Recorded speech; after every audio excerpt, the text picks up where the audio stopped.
Good afternoon, everyone, and good afternoon, Ma'am Nor. So today I will be discussing directing and controlling. So directing is refers to instructing, guiding, communicating, and inspiring people so that objectives can be achieved. And also in the process of directing, the employees are given instructions and guidance to achieve a goal or objectives. They are also trained to develop communication and are inspired to achieve their objectives. So, meaning is directing is leading employees and giving them proper instructions so they can perform their task or job effectively. Through directing, employees are guided on what to do, how to do their work, and are motivated to achieve the organization's goals. So next is there are three distinct tasks that manager has to perform. So number one is communication. It is the process of passing information from one person to another. So managers communicate instructions, goals, and feedback to employees to avoid misunderstandings. Number two is leadership. It is the process by which the manager influences and guides the work of his subordinates. A good leader encourages teamwork and helps employees perform better. So, number three is motivation. It is the act of stimulating the people so that they give their best to the organization. So, meaning employees are become more productive, responsible, and dedicated to their work if they are motivated. So, the importance of directing.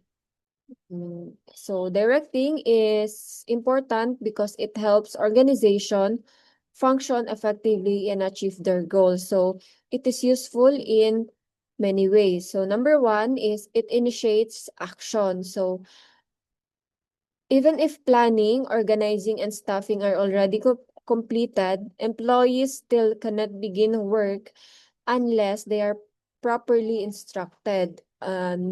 Managers use directing to tell employees what task to do and how to do the task. So number two is it integrates employees' efforts. Many employees work in an organization, so the activities of all of them are correlated. Success of an organization is possible only when everybody does their job efficiently.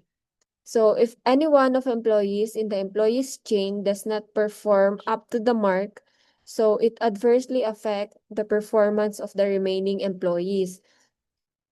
So in an organization, many employees work together and their activities are connected with one another. So if yung isang employees is mag-fail siya na i-perform yung job niya properly, it can affect the performance of other employees. So that's why directing helps coordinate everyone's efforts so the organization can be succeed. So number three is it is the means of motivation.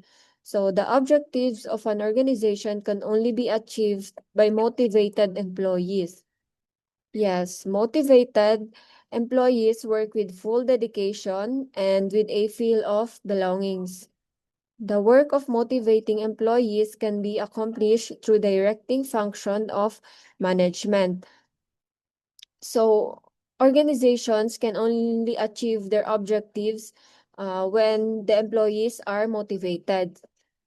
So, ang mga motivated employees, nagtatrabaho sila with dedication and ma-feel nila na belong sila sa organization nila.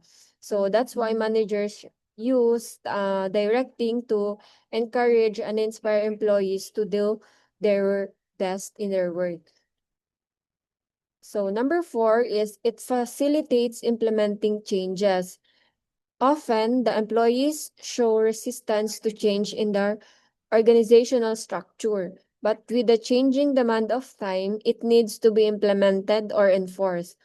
So manager, through the medium of direction, shapes the mindset of an employees in a manner that they willfully accept changes. So, sometimes employees resist changes in the organization, especially kapag may mga bagong system or rules na pinapakilala or ini-introduce. So, managers use directing to explain the importance of these changes and help employees accept them willingly. So, the last one is it creates balance in the organization. So, directing helps to settle down clashes and creates a balance in organization. So, a person works in a organization for a fulfillment of his objectives like higher salary, promotion, and etc. And on the other hand, the objectives of a company can be to earn higher profits, more market share, and etc.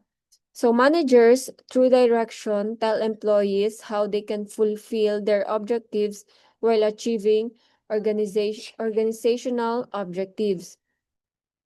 So employees work to achieve personal goals such as salary increase or promotion. So while organization um, aims for profit and growth.